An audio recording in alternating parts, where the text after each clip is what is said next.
Protest करता है तो आपकी दिल्ली पुलिस उसको उठा के जेल में डालती है। शर्म आनी चाहिए, डूब के मर जाना चाहिए आप लोगों को। कि जिधर भी देखो हवस के जल्लाद बैठे हैं, संभाल कर रखो अपनी फूल सी बेटियों को, क्योंकि देश चलाने वाले बेऔलाद बैठे हैं, बेऔलाद। आपके घर में बहन बेटियां नहीं है क्या? आपकी कोई बेटी नहीं है क्या? आप किसी के बेटे बाप नहीं है क्या? आप किसी के भाई नहीं है क्या? शर्म आनी चाहिए, डूब कर मर जाना चाहिए आप लोगों को। उसी प्रकार देश के गृह मंत्री, जो कि बीजेपी के राष्ट्रीय अध्यक्ष भी हैं, श्री अमित शाह जी, उनके पास अंधेरी काली रात में सरकार बनाने का पूरा समय है, उनके पास विधायक खरीदने का समय है, लेकिन देश की बेटियों की सुरक्षा सुनिश्चित हो, देश की सुरक्षा सुनिश्चित हो, इसके लिए देश के सुरक्षा गृह मंत्री के पास समय नहीं है। एनसीआरबी की रिपोर्ट के मुताबिक हर 3 मिनट के अंदर देश के किसी न किसी राज्य में, किसी न किसी शहर में, किसी न किसी गांव में, बस्ती में, हर 3 मिनट में कोई ना कोई बच्ची, महिला, बुजुर्ग रेप का शिकार होती है। लेकिन दुर्भाग्यवश स्थिति ये है कि ना तो देश की महिला बाल विकास मंत्री के पास अपराधियों के खिलाफ कार्रवाई करने का समय है, ना पीड़िता के परिवार से मिलने का समय है। उसी कड़ी में देश के प्रधानमंत्री जी के भी पास बड़े बड़े स्पोर्ट्स पर्सन हो या अभिनेता हो, उनके साथ फोटो खिंचाने का समय है, उनकी शादियां अटेंड करने का समय है, लेकिन देश की बेटियों पर हो रहे अत्याचार, उनकी सुरक्षा, उनकी जिम्मेदारियों को लेकर देश के प्रधानमंत्री के पास टाइम नहीं है।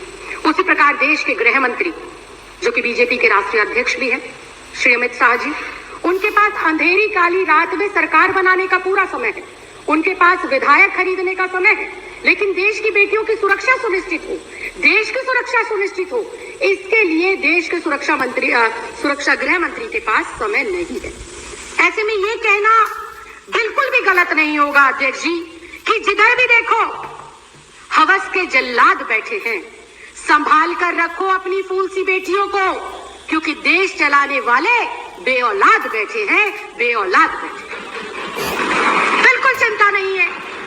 आज देश में महिला सुरक्षा पे तो महिला सुरक्षा बेतुकी बातें हैं, महिला सुरक्षा बेतुकी बातें लगी आपको, बेटियों की सुरक्षा आपको बेतुकी बातें लगती है। अध्यक्ष जी, इनका शब्द निकलवाए, आप पहले कार्रवाई से बेतुका शब्द निकलवाए। मैं आपको शर्म आनी चाहिए, केंद्र में आप बैठे और बेटियों के साथ ऐसी हरकतें हो रही है, आपको शर्म आनी चाहिए। अगर किसी बेटी के साथ अत्याचार होता है और उसके खिलाफ कोई प्रोटेस्ट करता है तो आपकी दिल्ली पुलिस उसको उठा के जेल में डालती है। शर्म आनी चाहिए, डूब के मर जाना चाहिए आप लोगों को।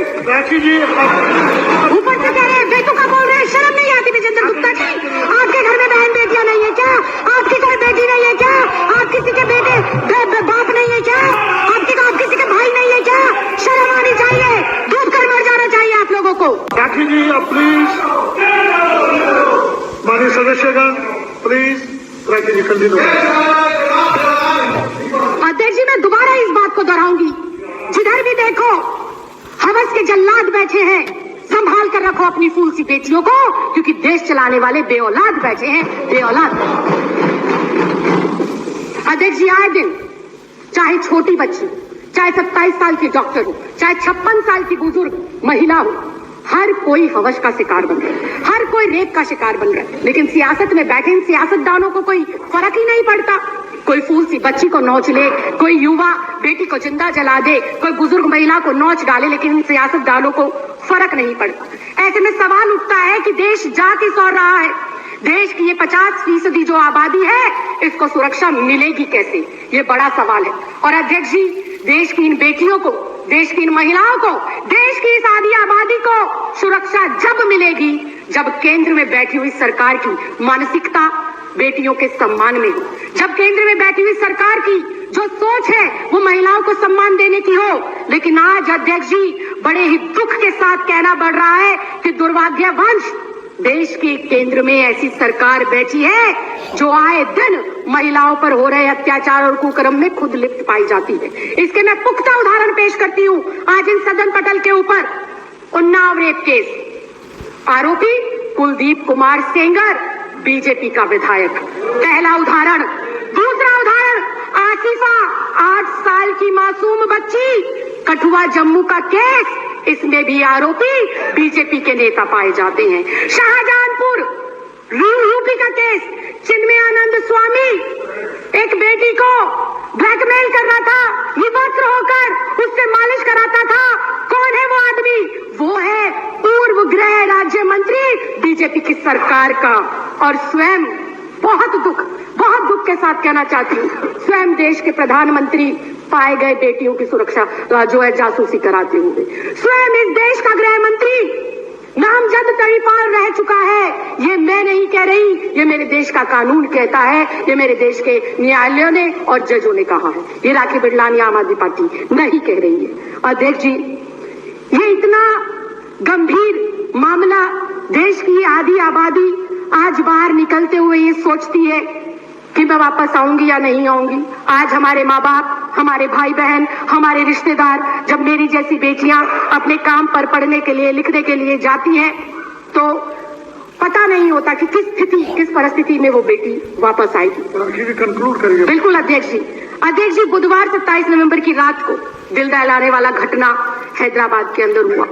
एक 27 वर्षीय डॉक्टर का स्कूटी खराब होता है और उसको मदद के बहाने 4 लोग घेर लेते हैं और उसके साथ गैंगरेप होता है, उसे जला दिया जाता है। इतनी हृदय विदारक घटना अध्यक्ष जी, मेरे मुंह से शब्द नहीं निकल पा रहे, क्योंकि मैं स्वयं भी एक लड़की हूं और कभी कभी किचन में खाना बनाने का मौका मिलता है।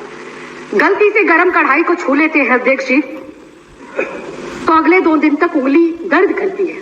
उस बेटी को जब जलाया गया होगा अध्यक्ष जी, हमारी जैसी बेटियों की आत्मा कैसे आज कुलमला रही है, आप समझ भी नहीं सकते। और ये सामने बैठे हुए बीजेपी के लोग कहते हैं कि किस तरह की बेहुदगी की जा रही है।